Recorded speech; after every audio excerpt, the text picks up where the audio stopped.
오늘 하나님께서 우리에게 주신 말씀은 요한복음 21장 1절에서 14절입니다. 요한복음 21장 1절에서 14절을 찾으셔서 함께 교독하겠습니다. 제가 먼저 1절 봉독합니다. 그 후에 예수께서 디베리아 호수에서 또 제자들에게 자기를 나타내셨으니 나타내신 일은 이러하니라.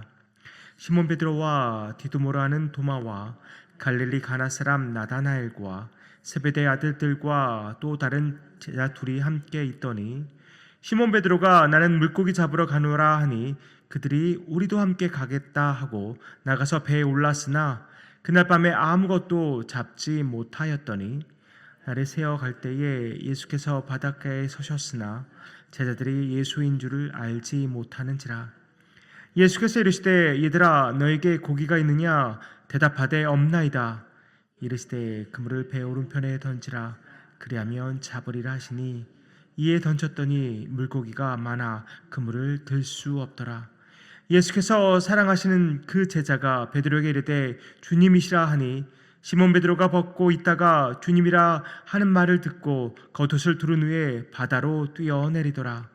다른 제자들은 육지에서 거리가 불과 한 50칸쯤 되므로 작은 배를 타고 물고기 든 그물을 끌고 와서 육지에 올라보니 숯불이 있는데 그 위에 생선이 놓였고 떡도 있더라. 예수께서 이르시되 지금 잡은 생선을 좀 가져오라 하시니 시몬 베드로가 올라가서 그물을 육지에 끌어올리니 가득히 찬 큰 물고기가 153마리라. 이같이 많으나 그물이 찢어지지 아니하였더라. 예수께서 이르시되 와서 조반을 먹으라 하시니 제자들이 주님이신 줄 아는 고로 당신이 누구냐 감히 묻는 자가 없더라.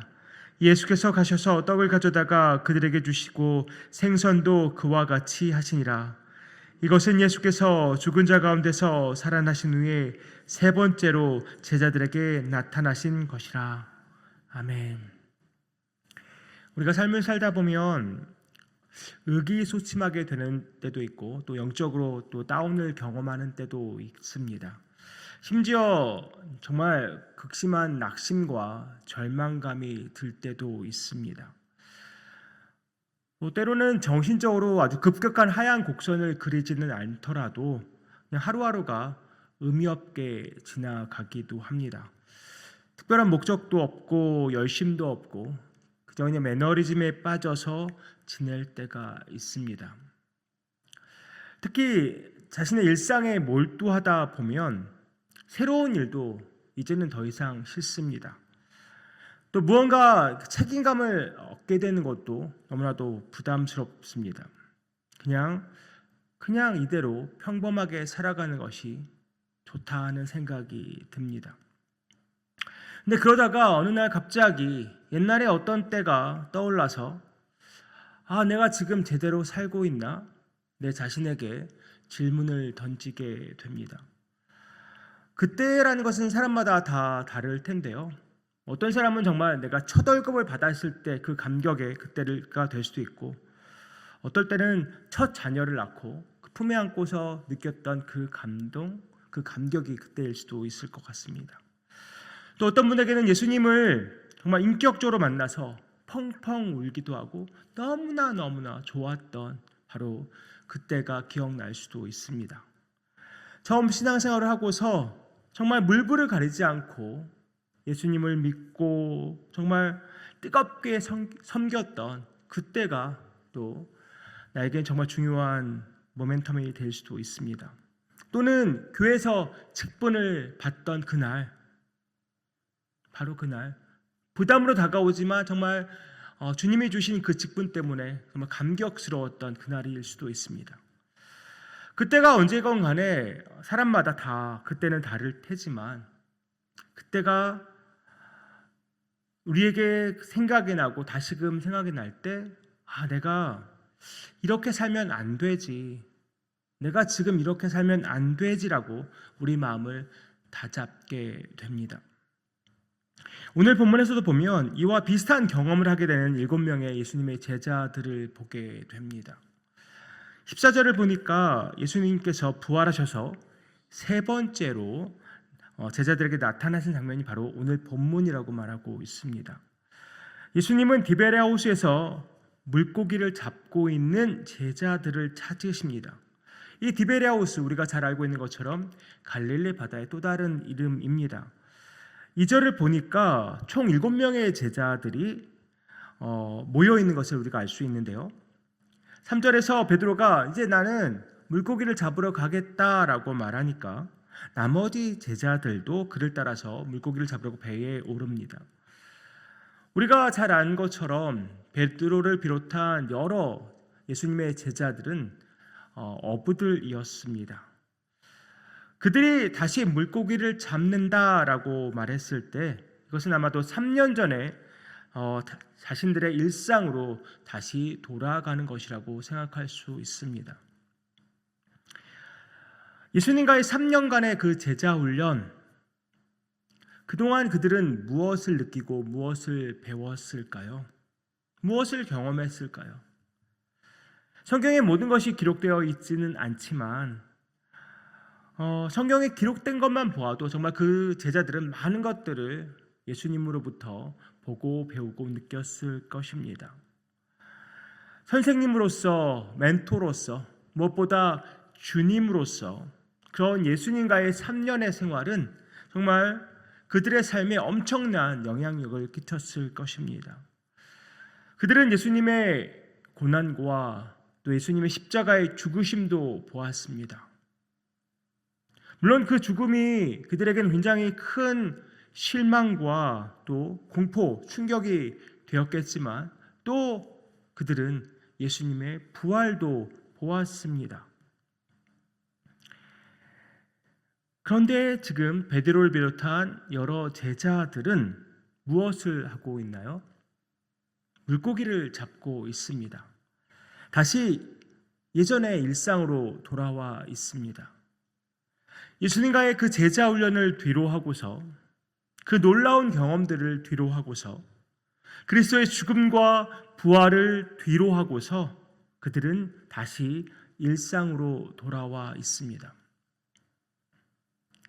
오늘 본문을 잘 읽어보면 이 본문 속에서, 이 말씀 속에서 우리 자신도 발견하게 되는데요. 우리도 예수님을 만났을 때, 예수님을 믿게 되었을 때 참으로 큰 기쁨과 감격이 우리에게 있었습니다. 흔히 말하는 그 뜨거움을 우리가 감당하지 못할 만큼 정말 엄청난 감격이 우리에게 있었습니다. 지금 천국 가도 좋겠다는 행복한 순간들이었습니다. 그래서 정말 열심히 신앙생활도 했죠. 하루가 멀다 하고 교회에서 이 모양 저 모양으로 섬겼습니다. 힘든 줄도 몰랐습니다. 우리에게 새로운 직분이 맡겨졌을 때는 정말 부담스럽기도 했지만 또 이것을 어떻게 감당하나 기도가 절로 나오기도 했지만 힘들고 부담스러운 그 마음을 뒤로 하고 정말 주님께서 내게 맡겨주신 직분이기에 기도하면서 또 감사하면서 그 직분들을 감당해냈습니다. 그런데 지금 나를 돌아보니까 예수 믿기 전의 모습까지는 아니지만 그렇다고 해서 내가 그 감격하면서 신앙생활을 했던 그때와는 사뭇 다른 나를 보게 됩니다. 열정도 덜하고 기쁨도 덜합니다. 심지어 매너리즘에 빠져 있는 것 같습니다. 다시 일상으로 돌아온 느낌입니다. 바로 일상으로 돌아와서 예전의 삶을 살고 있는 제자들에게 예수님이 찾아오셨습니다. 밤새 허탕을 친 제자들에게 배 오른편에 그물을 던지라고 말씀하십니다. 그랬더니 그 그물을 끌어올릴 수 없을 만큼의 엄청난 양의 물고기를 잡게 됩니다. 이내 예수님이 그 사랑하신 제자 바로 사도 요한이 주님이시구나 라고 알아챕니다. 이쯤에서 우리는 이 장면을 어디선가 또 본 듯하죠. 누가복음 5장에서도 비슷한 장면이 나옵니다. 그것은 게네사렛 호수였는데 이 게네사렛 호수 역시 갈릴리 바다의 또 다른 이름입니다. 거기에 시몬 베드로와 몇 제자들이 있었는데요. 그날도 밤이 새도록 밤이 새도록 수고했지만 물고기를 단 한 마리도 잡지 못했습니다. 그때 예수님께서 깊은 데로 가서 그물을 던지라고 말씀하시죠. 그랬더니 정말 그때도 그물이 찢어질 만큼 많은 물고기를 잡게 됩니다. 그때 베드로가 고백합니다. 시몬 베드로가 이를 보고 예수의 무릎 아래에 엎드려 이르되 주여 나를 떠나소서 나는 죄인이로소이다 하니 그때 베드로는 주님을 만났습니다. 너무 놀랍고 정말 감격스러운 경험을 하게 됩니다. 물고기 잡는 것으로는 정말 잔뼈가 굵은 베드로가 밤새도록 단 한 마리도 잡지 못했는데 누군지도 잘 모르는 사람의 말을 따라 깊은 곳에 그물을 던졌더니 정말 수많은 물고기를 잡게 됩니다. 얼마나 놀라웠겠습니까? 아마 평생 베드로는 그 때를 잊지 못할 것입니다. 이렇게 놀라고 있는 베드로에게 예수님께서 말씀하십니다. 예수께서 시몬에게 이르시되 무서워하지 말라. 이제 후로는 내가 사람을 취하리라 하시니 예수님께서 베드로에게 삶의 방향을, 삶의 목적을 제시해 주셨습니다. 엄청난 사명을 그에게 주신 거죠. 이제는 물고기를 잡는 것이 아니라 사람을 취하는, 사람을 낚는 어부가 되게 하겠다고 베드로에게 말씀하십니다. 이렇게 예수님께서 말씀하셨을 때 베드로가 무슨 생각을 했을까요? 그 생각이 무엇이었는지 다음 구절로 우리가 생각해 볼 수 있는데요. 그들이 베드를 육지에 대고 모든 것을 버려두고 예수를 따르니라. 그때 베드로는 모든 것을 버려두고 예수를 따랐습니다. 그렇게 해서 시작된 것이 베드로의 제자 훈련이었습니다. 3년간의 정말 예수님과의 동고동락, 많은 가르침, 그리고 놀라운 이적과 기사들. 베드로는 특별히 또 예수님이 아끼시는 제자였죠. 예수님이 따로 세 명의 제자를 부르실 때 늘 껴입던 제자였습니다. 또한 예수님의 부활도 직접 무덤으로 달려가서 확인할 만큼 열정적인 제자였습니다. 근데 그런 그가 지금 다시 일상으로 돌아와 있습니다. 바로 그때 이렇게 일상으로 돌아온 베드로를 예수님이 찾아오신 것입니다. 베드로를 비롯해 여러 제자들을 위해서 예수님께서 손수 아침을 준비하셨습니다. 진일 떡을 가져다 주시고 또 물고기를 구워서 그들에게 주셨습니다.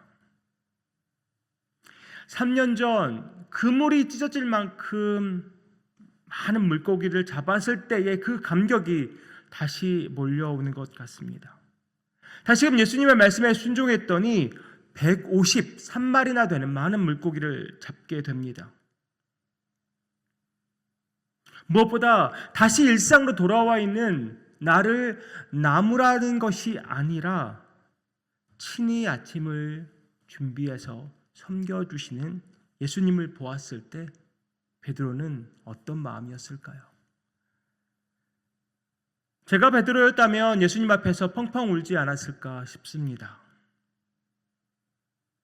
예수님은 일상으로 돌아와 있는 제자들을 나무라는 것이 아니라 그때의 그 감격을 회복시켜 주고 계십니다.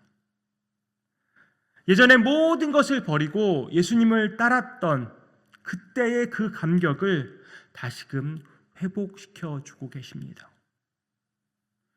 그리고 오늘 본문 이후의 본문을 보면 또한 예수님께서 베드로에게 그 사명을 일깨워 주신 장면도 우리가 보게 되죠.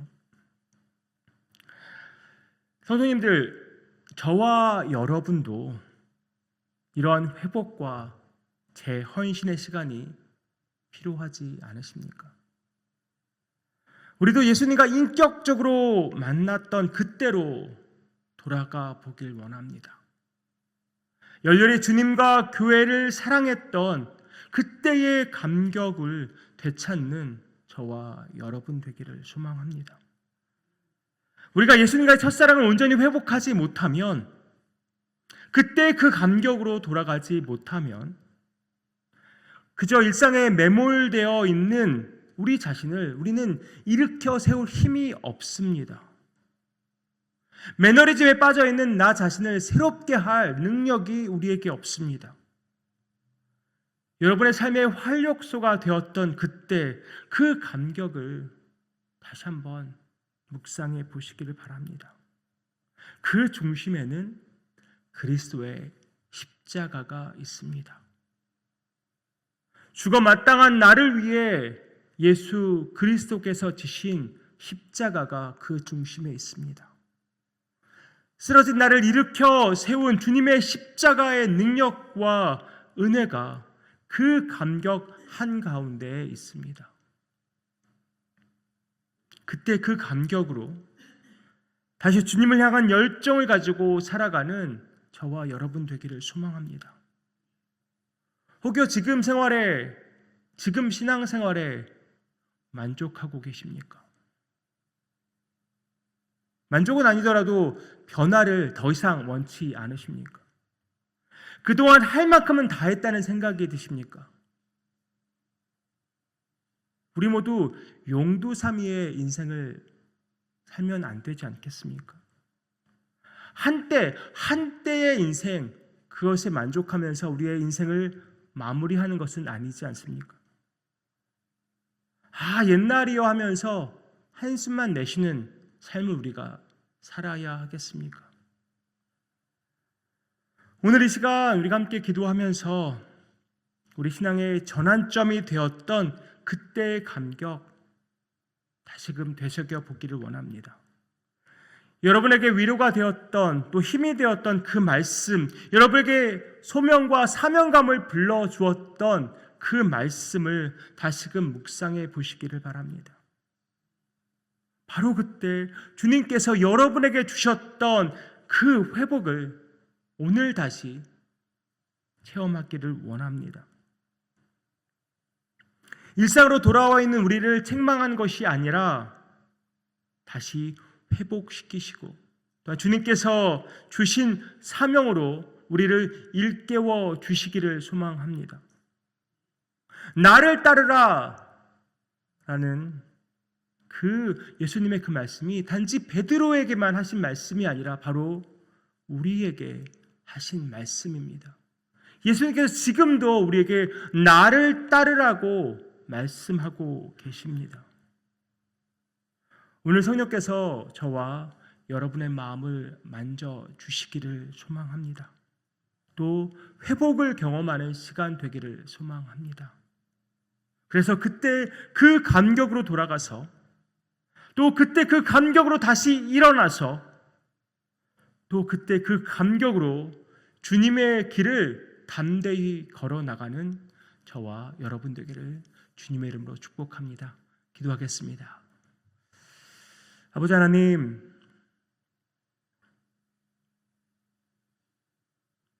베드로가 만났던 예수님, 우리도 만났습니다. 정말 감격스러웠고 너무나도 기뻤고 세상에 어떤 것도 부럽지 않을 그런 기쁨과 만족감이 있었던 그때가 있었습니다. 아버지 하나님, 그때를 그냥 추억하며 살지 않게 하시고 그때 그 감격으로 다시금 우리가 일어나서 회복되어서 주님을 온전히 따르는 주님의 제자 되기 원합니다. 주여 함께하여 주시옵소서. 예수 그리스도의 십자가를 붙들고 다시금 온전히 일어나서 주님을 온전히 뒤따르는 삶 우리로 살기 원하오니 주여 함께하여 주옵소서. 이 모든 말씀 예수님의 이름으로 기도합니다. 아멘.